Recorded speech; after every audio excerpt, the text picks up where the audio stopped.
Hello. അപ്പോൾ ഇന്നൊരു day in my life ആട്ടോ. അപ്പോൾ ഞാനും മോച്ചും കൂടി ഒരുമിച്ചാട്ടോ കിടക്കണത്. അപ്പോൾ അവൻ എൻ്റെ അടുത്ത് എടുക്കുന്നുണ്ട്. അവനെ ഞാനിങ്ങനെ പുതപ്പിക്കാത്തതല്ല കേട്ടോ. അവനാണെങ്കിൽ പുതയ്ക്കുന്നതൊന്നും ഇഷ്ടമില്ലാത്തതുകൊണ്ട് തന്നെ അവൻ മേത്ത് പുതപ്പ് വീണ അപ്പം എഴുന്നേക്കും. അതുകൊണ്ടാണ് അവൻ അങ്ങനെ കിടക്കണത്. പിന്നെ കുറേ ദിവസമായി അവൻ സ്കൂളിലൊക്കെ പോയിട്ട്. അപ്പോൾ ഇന്ന് സ്കൂളുള്ള ദിവസമാണ്. അപ്പോൾ ഞാൻ എന്നത്തെ പോലെ പ്രാർത്ഥിച്ച് എഴുന്നേറ്റിട്ടുണ്ട് കേട്ടോ. ഇനിയിപ്പോൾ ഇവനെ വിളിച്ചെഴുന്നേൽപ്പിച്ച് കുളിപ്പിക്കാനൊക്കെ കൊണ്ടുപോകണം. അങ്ങനെ കുറച്ച് നേരം ഞാൻ എന്നത്തെ പോലെ തന്നെ റൂമിലിരുന്നിട്ടുണ്ട്. ഇങ്ങനെ ഇരിക്കുമ്പോഴാട്ടോ എനിക്ക് സത്യം പറഞ്ഞാൽ മൈൻഡൊക്കെ ഒന്ന് ഫ്രീ ആവാം. ചില ദിവസം എഴുന്നേൽക്കുമ്പോഴൊക്കെ ഭയങ്കര വിഷമമായിരിക്കും. അപ്പം ഞാൻ ഇങ്ങനെ ഇരുന്ന് കുറച്ച് നേരം മൈൻഡൊക്കെ ഓക്കെ ആക്കിയിട്ട് ഞാൻ പുറത്തേക്ക് ഇറങ്ങാറുള്ളൂ കേട്ടോ. മോച്ചുവിനെ ഇന്ന് സ്കൂളിൽ വിടണം എന്നുള്ള പ്ലാനിലാട്ടോ എഴുന്നേറ്റതൊക്കെ. പക്ഷെ അവനെ കുളിപ്പിക്കാൻ കൊണ്ടുപോയപ്പോഴാണ് അവൻ്റെ ബോഡി മൊത്തം തടിച്ച് പൊന്തിയേക്കണ കാണണം കേട്ടോ. ഇന്നലെ രാത്രി കുഞ്ഞിന് ഭയങ്കര ബുദ്ധിമുട്ടും കാര്യങ്ങളൊക്കെ ഉണ്ടായിരുന്നു. പക്ഷെ ആ സമയത്ത് അവൻ്റെ കാലുമ്മ മാത്രമേ ഇങ്ങനെ തടിച്ച് പൊന്തിയിട്ടുണ്ടായിരുന്നുള്ളൂ. അപ്പം ഞാൻ വിചാരിച്ചു എന്തെങ്കിലും ഇഴഞ്ഞതൊക്കെ ആയിരിക്കുമെന്ന്. പക്ഷെ ഇന്ന് രാവിലെ ആയപ്പോഴേക്കും മുഖമൊക്കെ പൊന്തിയിട്ടുണ്ട്. ആകെ നീര് വെച്ച ഒരവസ്ഥയിലാട്ടോ ഇരിക്കുന്നത്. പിന്നെ ഞാൻ വിചാരിച്ചു ഇവനെന്തെങ്കിലും പൊടിയുടെയൊക്കെ ആയിരിക്കും എന്ന് വിചാരിച്ച് റൂമൊക്കെ ഒന്ന് വൃത്തിയാക്കാം. മൊത്തത്തിൽ അടിച്ചൊക്കെ തൂത്തിട്ടുണ്ട് കേട്ടോ. അതൊന്നും വീഡിയോയിൽ ഉൾപ്പെടുത്തിയിട്ടില്ല. പിന്നെ ഞാൻ ബെഡ്ഷീറ്റൊക്കെ മാറ്റി. സത്യം പറഞ്ഞാൽ 2 ദിവസമായിട്ടുള്ളൂ കേട്ടോ ബെഡ്ഷീറ്റ് മാറ്റിയിട്ട്. അന്നമോള് മൂത്രം ഒഴിച്ചപ്പോൾ ആകെ വൃത്തികേടായപ്പോൾ ഞാനൊന്ന് മാറ്റിയതാണ്. ഇപ്പോൾ 2 ദിവസമായപ്പോഴേക്കും വീണ്ടും മാറ്റേണ്ട വന്നു. പിന്നെ കുഞ്ഞിനങ്ങനെ അസ്വസ്ഥയൊക്കെ കണ്ടപ്പോൾ എന്തായാലും ഇനി പൊടിയുടെയൊക്കെ ആണോ എന്ന് പേടിച്ചിട്ട് ഞാൻ മൊത്തത്തിലൊന്ന് വൃത്തിയാക്കിയിട്ട് ഇതൊക്കെ മാറ്റിയിട്ടിട്ടുണ്ട് കേട്ടോ. എനിക്കാണെങ്കിൽ ഒന്നാമത്തെ പേടിയാണ്. അവന് എന്തെങ്കിലും ഒരു ചെറിയ കാര്യം മതി കേട്ടോ. അവന് അലർജിയുടെ പ്രശ്നം ഉള്ളതുകൊണ്ട് തന്നെ അവന് പെട്ടെന്ന് അതിൻ്റെ ഒരു ഇത് പെട്ടെന്ന് ബോഡിയിലൊക്കെ കാണാൻ പറ്റും. ആകെ ഒരു ബുദ്ധിമുട്ടൊക്കെ ആയിരിക്കും കേട്ടോ. അപ്പോൾ കുറേ ദിവസങ്ങൾ പനിയും ജലദോഷമൊക്കെ ആയിട്ട് പോവാതിരുന്നതാണ്. ഇന്ന് എന്തായാലും വിടണം എന്ന് വിചാരിച്ചിരുന്നപ്പോൾ ഇങ്ങനെ ആയിപ്പോയിട്ടോ. അവനെന്തായാലും ഭയങ്കര സന്തോഷത്തിലാണ്. അവന് ക്ലാസ്സിൽ പോകാൻ ചെറിയ മടിയൊക്കെ ഉള്ള കൂട്ടത്തിലാട്ടോ. അപ്പോൾ ഇന്ന് വിടും എന്ന് വിചാരിച്ചിരുന്നപ്പോൾ കൈമയും കാലുമൊക്കെ ഇങ്ങനെ പൊന്തിയൊക്കെ കണ്ടപ്പോൾ എന്തായാലും വിടാൻ പറ്റില്ലല്ലോ. അപ്പോൾ ഞാൻ കലാമിൻ ലോഷനൊക്കെ പറ്റി കൊടുത്തിട്ടുണ്ട് കേട്ടോ. കുളിപ്പിച്ചൊക്കെ എടുത്തിട്ടുണ്ട്. അതൊക്കെ കഴിഞ്ഞപ്പോൾ കലാമിൻ ലോഷനൊക്കെ പറ്റി കൊടുത്തുകൊണ്ടാണ് ഷഡ്ഡി മാത്രം ഇടിയിപ്പിച്ചേക്കണത്. അതൊക്കെ കഴിഞ്ഞപ്പോൾ ഒരു ചായയൊക്കെ കുടിച്ചു കേട്ടോ. ഇന്നെന്തായാലും ഇനിയിപ്പോൾ അവനെ വിടണില്ലല്ലോ. അപ്പോൾ സമാധാനത്തിലിരുന്ന് കുടിക്കാമല്ലോ എന്നൊക്കെ വിചാരിച്ചു. കണ്ടോ എൻ്റെ ടൈഗർ ബാം. ഇതിപ്പോൾ ഇവിടെ ചെറുപ്പം മുതലേ ഉള്ളതാട്ടോ. അല്ലാണ്ട് പ്രായമായതിൻ്റെ ഒരു ഇതിലുള്ളതല്ല. എനിക്ക് ചെറുപ്പം മുതലേ അത് പറ്റണ ശീലമുണ്ടേ. അന്നമോളാണെങ്കിൽ എഴുന്നേറ്റതിന് ശേഷം രണ്ടാമത് വീണ്ടും കിടന്നുറങ്ങിയിട്ടോ. അവൾക്കും ഭയങ്കര ജലദോഷവും കാര്യങ്ങളൊക്കെയാണ്. അപ്പോൾ അവളും കിടന്നുറങ്ങിയിട്ടുണ്ട്. പിള്ളേരെയൊക്കെ ഒന്ന് ഒതുക്കിയിരുത്തിയതിന് ശേഷം ഞാനൊന്ന് പുറത്തേക്ക് ഇറങ്ങിയിട്ടുണ്ട്. തുളസിയിലൊക്കെ പറിച്ച് ഇങ്ങനെ മുടിയിൽ വെക്കുന്നുണ്ട് കേട്ടോ. പേൻ ശല്യമൊന്നും ഉണ്ടാവില്ല എന്ന് കേട്ടിട്ടുള്ളതുകൊണ്ട് തന്നെ അതെടുത്തിങ്ങനെ വെക്കാറുണ്ട് കേട്ടോ. ഇടയ്ക്കൊക്കെ ഇങ്ങനെ ചെയ്യാറുണ്ട്.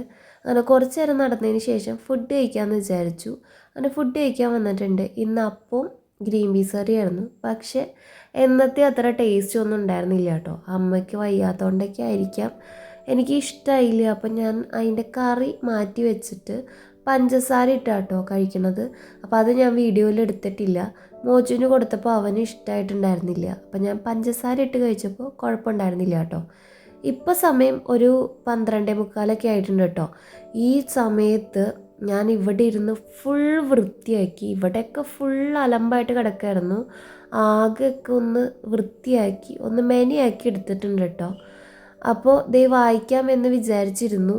ഇവിടെ ഇപ്പോൾ വൃത്തിയാക്കി കഴിഞ്ഞപ്പോൾ വായിക്കാനും ഇരിക്കാനും ഒക്കെ ഒരു ഇതൊക്കെയായി. സത്യം പറഞ്ഞാൽ നമ്മളിത് പണിഞ്ഞത് തന്നെ ഇങ്ങനെ ഇരിക്കാൻ വേണ്ടിയൊക്കെയാണ്. പപ്പയും ചേട്ടായും ഓരോ സാധനങ്ങളൊക്കെ കൊണ്ടുവന്നിട്ട് ആകെ വൃത്തികേടാക്കി വെച്ചേക്കായിരുന്നു. ഞാനൊക്കെ ഒന്ന് നീറ്റാക്കി വെച്ചു കേട്ടോ. പിള്ളേർക്ക് 2 പേർക്കും നല്ല ചുമയും കാര്യങ്ങളൊക്കെ ഉണ്ട് കേട്ടോ. അവർക്കാണെങ്കിൽ ഇങ്ങനെ വൃത്തിയാക്കി കഴിഞ്ഞപ്പോൾ ഭയങ്കര ഇഷ്ടമായി. അവർക്കും ഇങ്ങനെ ഇടയ്ക്ക് വന്നിരിക്കുകയൊക്കെ ചെയ്യാമല്ലോ. അവർക്ക് ഭയങ്കര ഇഷ്ടമായി കേട്ടോ. അപ്പോൾ എൻ്റെ മേൽ മൊത്തം പൊടിയും കാര്യങ്ങളൊക്കെ ആട്ടോ. ഞാൻ വിചാരിച്ചു എന്നാൽ പോയി കുളിക്കാം എന്ന് വിചാരിച്ചു. ഉച്ചക്കുളി പിച്ചക്കുളി എന്നൊക്കെയാണ് പറയണത്. എന്നാലും പക്ഷെ പൊടിയിൽ നിൽക്കുമ്പോൾ കുളിക്കാതിരിക്കാൻ വയ്യല്ലോ. അങ്ങനെ കുളിയൊക്കെ കഴിഞ്ഞ് വന്നിട്ടുണ്ട് കേട്ടോ. അപ്പോൾ ഓരോ ക്രീമൊക്കെ ആയിട്ട് ഞാൻ ഇട്ട് കൊടുക്കുന്നുണ്ട്. അപ്പോൾ മോച്ചു ബാക്കിൽ ഇരിക്കുന്നുണ്ട് കേട്ടോ. അപ്പോൾ അത് കാണാതിരിക്കാൻ വേണ്ടിയാണ് ഞാൻ ഇടയ്ക്കിടയ്ക്ക് ഇങ്ങനെ കയറി ഇറങ്ങിയൊക്കെ മാറി മാറി നിൽക്കുന്നത്. അന്നമോളാണെങ്കിൽ പാമ്പേഴ്സ് മാത്രമേ ഇട്ടിട്ടുള്ളൂ. അവളെ ശരിക്കും കാണാതിരിക്കാൻ വേണ്ടിയാട്ടോ ഞാനിങ്ങനെ മറഞ്ഞ് നിൽക്കുന്നത്. പിന്നെ ഇച്ചിരി സൺസ്ക്രീൻ ഇട്ടത് കൂടിപ്പോയി. അതൊന്ന് ശരിയാക്കി എടുക്കാൻ വേണ്ടി ഞാൻ കുറേ കഷ്ടപ്പെട്ടു കേട്ടോ. പിന്നെ പെർഫ്യൂമൊക്കെ അടിച്ച് കൊടുക്കുന്നുണ്ട്. അപ്പം ഞാൻ മൊത്തത്തിൽ ഒന്ന് റെഡിയായി കഴിഞ്ഞിട്ടുണ്ട് കേട്ടോ. അപ്പം ഇതാണ് ഞാൻ ഒരുങ്ങി കഴിഞ്ഞിട്ടുള്ള ലുക്ക്. അപ്പം എൻ്റെ കണ്ണിൻ്റെ ആ ഒരു കളറൊക്കെ എടുത്ത് കാണിക്കുന്നില്ലേ, നല്ല രസമുണ്ട് കേട്ടോ, എനിക്കിഷ്ടമായി. പിന്നെ ഒരു കഞ്ഞി കുടിക്കാമെന്ന് വിചാരിച്ചിട്ട് കഞ്ഞി കുടിക്കാൻ വേണ്ടി ഇരുന്നിട്ടുണ്ട് കേട്ടോ. പനിയും കാര്യങ്ങളൊക്കെ ആയതുകൊണ്ട് തന്നെ വേറെ എന്ത് കഴിച്ചാലും ഇറങ്ങൂല, കഞ്ഞി കുടിച്ചാൽ മാത്രമേ ഇറങ്ങുള്ളൂ. അപ്പോൾ നല്ല ടേസ്റ്റും കാര്യങ്ങളൊക്കെ ഉണ്ടായിരുന്നു കേട്ടോ. ചൊറുക്കമുളകൊക്കെ ഇട്ടിട്ടുണ്ടായിരുന്നു. അപ്പോൾ അതുകൊണ്ടാണ് തോന്നുന്നു ഒരു പ്രത്യേക എന്തോ ഒരു ടേസ്റ്റൊക്കെ ഉണ്ടായിരുന്നു. പിന്നെ അപ്പുറത്തെ വീട്ടിലെ ചേച്ചി കുറച്ച് ലൂബിക്കൊക്കെ കൊണ്ട് തന്നു കേട്ടോ. ഇതിപ്പോൾ ഒരു ഈവനിങ് ടൈമൊക്കെയാണ്. അപ്പോൾ ഇത് ഞാൻ ഉപ്പിലൊക്കെ ഇട്ട് വെച്ചിട്ടുണ്ട്. പിന്നെ ചായ കുടിച്ചു, കുറച്ച് നേരം അങ്ങനെ മനസ്സമാധാനമായിട്ട് ഇരുന്നു കേട്ടോ. പിള്ളേരുടെ ഒപ്പം കുറേ നേരം ഇങ്ങനെ നടക്കുകയൊക്കെ ചെയ്തപ്പോൾ അവരെയും കൊണ്ട് പുറത്തേക്ക് നടക്കാൻ പോകാമെന്ന് പറഞ്ഞുകൊണ്ട് ഇറങ്ങണതാണ് ഈ കാണുന്നത്. പക്ഷെ എൻ്റെ പ്ലാനിങ് ഒക്കെ തെറ്റിച്ചത് മോച്ചു കേട്ടോ. മോച്ചുവിനെയും കൊണ്ട് പകുതി വരെ എത്തിയപ്പോഴേക്കും അവനെ എടുക്കണമെന്ന് പറഞ്ഞു കേട്ടോ.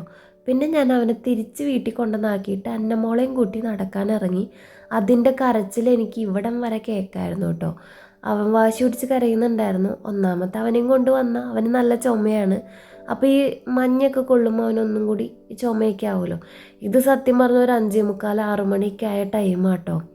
ഞങ്ങൾ കുറച്ച് നേരം ഇവിടെ ഇങ്ങനെ ഇരുന്നതിന് ശേഷം തിരിച്ചു പോകാമെന്ന് വിചാരിച്ചു. മോച്ചുവിൻ്റെ കരച്ചിൽ എനിക്ക് ഇവിടം വരെ കേൾക്കായിരുന്നു. അത് കേട്ടപ്പോൾ എനിക്ക് ഭയങ്കര വിഷമമായി. അങ്ങനെ വീടെത്തിക്കഴിഞ്ഞപ്പോൾ കുറച്ച് നേരം അവനെ പിടിച്ചിങ്ങനെ പുന്നാരിച്ചു കേട്ടോ. അവനാണെങ്കിൽ ഇങ്ങനെ ഞാൻ കെട്ടിപ്പിടിച്ച് ഉമ്മയൊക്കെ കൊടുത്ത് പുന്നാരിക്കണത് ഭയങ്കര ഇഷ്ടമാണ്. അങ്ങനെ കുറേ നേരം പുന്നാരിക്കൊക്കെ ചെയ്തു. ഇപ്പോൾ സമയം ഒരു 8:45 ആയിട്ടുണ്ട് കേട്ടോ. മോച്ചു ആണെങ്കിൽ അവിടെ ഇരുന്ന് മൊബൈലൊക്കെ കാണുന്നുണ്ട്. ഞാനാണെങ്കിൽ ബുക്കൊക്കെ വായിക്കാം എന്ന് വിചാരിച്ചിട്ട് ഇരിക്കുന്നുണ്ട് കേട്ടോ. കുറച്ച് നേരം വായിച്ചൊക്കെ കഴിഞ്ഞിട്ട് ഒന്ന് വിശ്രമിക്കുന്നതാണ് ഈ കാണുന്നത്.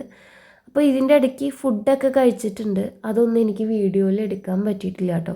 മോച്ചു ആണെങ്കിൽ നല്ല ഉറക്കമായി. ഇനിയിപ്പോൾ ഇവൻ്റെ ഒപ്പം ഞാനും കിടന്ന് ഉറങ്ങാൻ പോവാണ്. അപ്പോൾ അടുത്ത ദിവസം വേറെ വീഡിയോ ആയിട്ട് കാണാം. അപ്പോൾ എല്ലാവർക്കും ടാറ്റ, ബൈ ബൈ.